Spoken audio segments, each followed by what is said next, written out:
लेकिन उन्होंने अपने साथी, अपने लीडर साथी निहाल अहमद की बेटी का जो इस्तेकबाल किया वो मेरे लिए शर्फ की बात है। मैं और साथी निहाल अहमद का खानदान हमेशा वो सरपरस्तों का एहसानमंद रहेगा जिन्होंने अपनी जिंदगी से की शुरुआत से लेके जिंदगी के आखिरी पड़ाव तक निहाल अहमद और उनके नाम को जिंदा रखने में मालेगांव में कोशिश की। आज तौहीद भाई की निगरानी में उनके जरिए जो ऑफिस का उद्घाटन हुआ, तौहीद भाई का अरसा कम हुआ है हमारे साथ आए हुए उन लोगों की बनिस्बत जो यहाँ बुजुर्ग बैठे हैं, लेकिन मुसीबत के वक्त, मुश्किल के वक्त जो हमको हौसला देता है उसको कभी भूलना नहीं चाहिए, क्योंकि मुसलमान एहसान करने वालों को भूलता नहीं है। जब 12 नवंबर का वाक़या पेश आया, मुस्तकीम जेल में गए, उस वक्त मालेगांव के बड़े बड़े सियासी लीडर जो अपने आप को तलवारबाज, बंदूकबाज, बड़े बड़े लीडर समझते हैं, सब अपने घरों पे छुप के बैठे थे।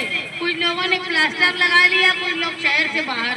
उस वक्त मैं सड़कों पे इस शहर की नुमाइंदगी करने के लिए खड़ी थी, इसलिए कि मालेगांव शहर अपने आप को यतीम न समझे, ये न समझे कि 12 नवंबर का वाक़या हो जाने के बाद सब सियासी लोग डर गए। उस अय्याम में मेरा हौसला बढ़ाने के लिए एक फ़ोन आया, वो तौहीद भाई का था। तौहीद भाई ने मुझे कहा कि भाई मुस्तकीम भाई जेल में हैं, लेकिन खुद को अकेला मत समझना, जिस बात की ज़रूरत हो हमारी, मैं आप लोगों के साथ रहूँगा। कोई भी बात रहे, सियासी समाजी काम, वो एहसान मैं मानती हूँ, इसीलिए इनकी नाराज़गी और इनकी खुशी का ख्याल हम मुझको होता है। ये इलेक्शन के अय्याम चल रहे हैं, इलेक्शन का ऐलान हो गया है। मैं आप तमाम लोगों को इस बात की आगाही करने के लिए आई हूँ कि ये इलेक्शन जो होने जा रहा है वो मालेगांव शहर की 25 साला सियासत का काला चिट्ठा है, जिस पर हमको नकारने की मुहर लगाना। जिस तरह 10 साल मुफ्ती इस्माइल साहब का वक्त रहा, 15 साल शेख रशीद और उनके खानदान का वक्त रहा, लेकिन नतीजा सिफर निकला।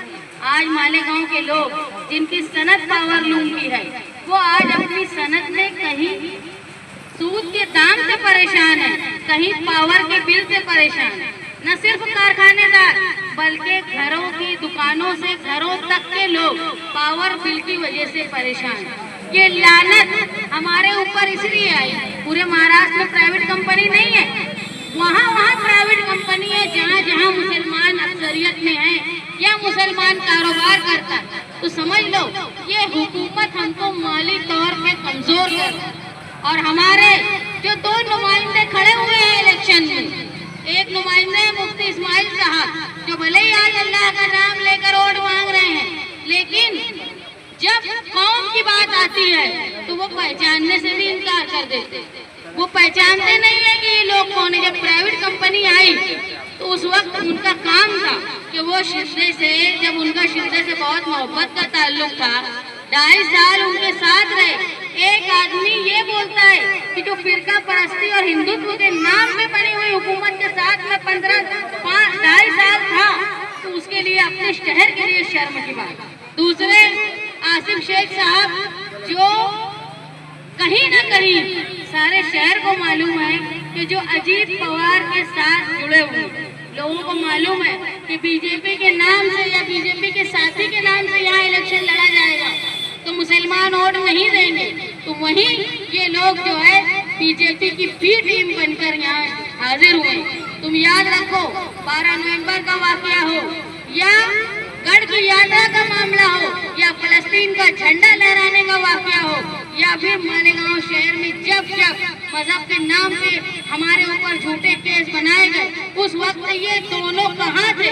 जब ये तुम्हारे दरवाजे पर वोट मांगने आए तो उनसे पूछो कि जब हमारी कौम की बात पे मुसीबत आती थी सिर्फ इसलिए कि आप मुसलमान हैं, उस वक्त तुम्हारी मुसलमानियत कहाँ थी?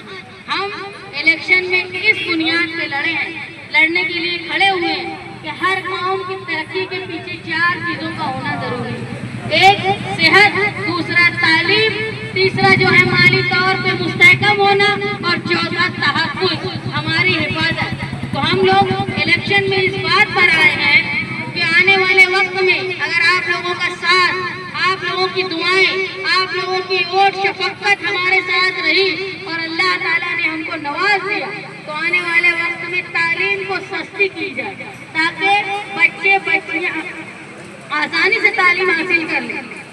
दूसरा, रोजगार, जो पावर लूम की सनद है उसको मुस्तहकम बनाने के लिए, जिस तरह हमारी सनद परेशान रहती है पावर बिल और दूध के दाम में, उसके लिए ऐसी पॉलिसी बनाई जाए कि हमको लागत कम और उसमें प्रॉफिट ज्यादा हो, बचत ज्यादा हो, इसकी कोशिश हमारे जरिए हो।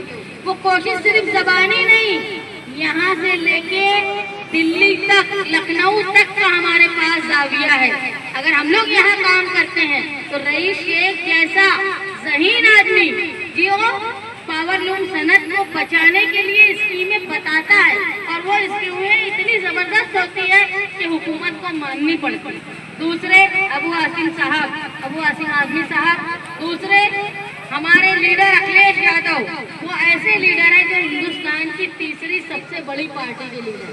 और ये जो इलेक्शन है, इस इलेक्शन के बाद महाराष्ट्र की हुकूमत जब बीजेपी हार जाएगी, उस वक्त देख लेना कि हिंदुस्तान की बीजेपी की शिवसेना की हुकूमत भी हार जाएगी, वो भी अक़लियत में आ जाएगी। तो जरूर हमारी ये दुआ है कि अखिलेश यादव एक बड़े ओहदे पर जाएंगे, उस वक्त हम मालेगांव शहर की सनद, मालेगांव शहर की पावर लूम और पावर बिल के लिए कंपनी जो हम पे जुल्म करती है उसके खिलाफ उनसे हम एक अच्छी पॉलिसी बनाने की कोशिश करवाएंगे।